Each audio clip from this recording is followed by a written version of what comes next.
Სამი დღის განმავლობაში დედაქალაქის ორ სპორტულ არენაზე, სპორტის სამინისტროსთან არსებულ დარბაზში და კლუბ 71-ში გაიმართება ტრადიციული და ახალი შეჯიბრებები, როგორც პროფესიონალ, ასევე მოყვარულ მეკლდეურთა შორის. პირველად ქართული მეკლდეურობის ისტორიაში ხელოვნურ კედელზე შეზღუდული შესაძლებლობების მქონე 4 სპორტსმენი შეეჯიბრება ერთმანეთს. მოიწყება საბავშვო ფესტივალიც, რომელშიც 14 წლამდე ასაკის თბილისის სპორტ სკოლების 15 აღსაზრდელი მიიღებს მონაწილეობას. სამი საუკეთესო ბავშვი კი ავსტრიაში დაგეგმილ მეკლდეურთა საბავშვო ფესტივალზე გაემგზავრება. ფესტივალი კვირას მეკლდეურთა ტრადიციული მედია ტურნირით დასრულდება, რომელშიც 10 სხვადასხვა მედია საშუალების 40-მდე ჟურნალისტი მიიღებს მონაწილეობას.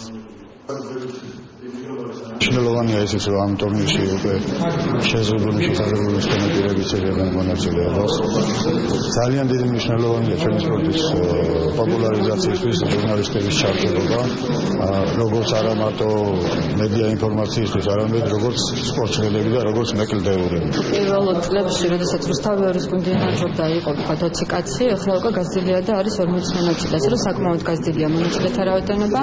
კლუბ 71-ში საკმაოდ საინტერესო შეჯიბრის გამართვას ველით, იმიტომ რომ მარტო გოგოებში 20 მონაწილე, ბიჭებში 20 მონაწილე, თან საკმაოდ უცხო ტრასაზე,